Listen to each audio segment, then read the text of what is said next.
ہمارے ہاں لوگ ایک ہی وقت میں متضاد باتیں کرنے کے، بالکل ایک دوسرے کے اپوزٹ باتیں کرنے کے بہت عادی ہیں، اور ان میں ہمارے موٹیویشنل اسپیکرز جن کے پاس نیدرلینڈز کا پاسپورٹ ہے، اور اس کے علاوہ نارتھ امریکہ میں رہنے والے کچھ موٹیویشنل اسپیکرز اس میں شامل ہیں۔ تو ہمارے ہاں جو پاپولرلی متضاد باتیں کی جاتی ہیں ان کی ایک مثال یہ ہے کہ جی ویسٹ نے یا مغرب نے سارا کچھ جو ہے وہ ہمارے آباء و اجداد سے سیکھا ہے، سارا کچھ جو ہے وہ اسلامی سو کالڈ سائنسدانوں سے انہوں نے سارا کچھ سیکھا ہے، یعنی کہ آج جو ترقی انہوں نے کی ہے وہ انہوں نے مسلمانوں کے کام کو ہی بنیاد بنا کر ترقی کی ہے۔ اس کے ساتھ ہم یہ بھی کہتے ہیں کہ ہمیں اپنے آباء و اجداد پر بہت فخر ہے اور ہمیں ان جیسا بننا چاہیے، ہمیں ان سے سبق سیکھنا چاہیے۔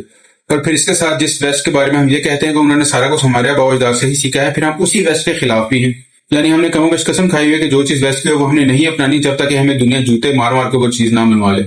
اب جوتے مارنے سے یہ مراد ہے کہ یعنی کہ جب وقت کی ایک انیویٹیبل ضرورت بن جاتی ہے، ایک ایسی ضرورت بن جاتی ہے جس سے پیچھے ہٹنا مشکل ہو جاتا ہے، تب ہی ہم وہ چیز اپناتے ہیں، ورنہ شروع میں ہم نے ہر چیز کی مخالفت کرنی ہوتی ہے۔ تو یہ جو متضاد سوچیں ہیں یہ ظاہر ہے آپ میں کنفیوژن ڈالتی ہیں، آپ کو سمجھ ہی نہیں آتی کہ آپ کی ڈائریکشن کیا ہے۔ ایک طرف آپ کہہ رہے ہیں کہ ویسٹ نے سارا کچھ ہمارے آباء و اجداد سے سیکھا ہے، دوسری طرف آپ کہہ رہے ہیں کہ ہمیں بھی اپنے آباء و اجداد سے سبق سیکھنا چاہیے، ہمیں بھی ایسا بننا چاہیے، اور تیسری طرف آپ ویسٹ کی کوئی بات ماننے کو تیار نہیں، ہم سے کوئی سبق سیکھنے کو تیار نہیں۔ تو اس طرح کی متضاد باتیں بیک وقت کرنے سے ہماری قومی سوچ کا ایک متنجن سا بن جاتا ہے جس کے نتائج ہم آج بھی بھگت رہے ہیں۔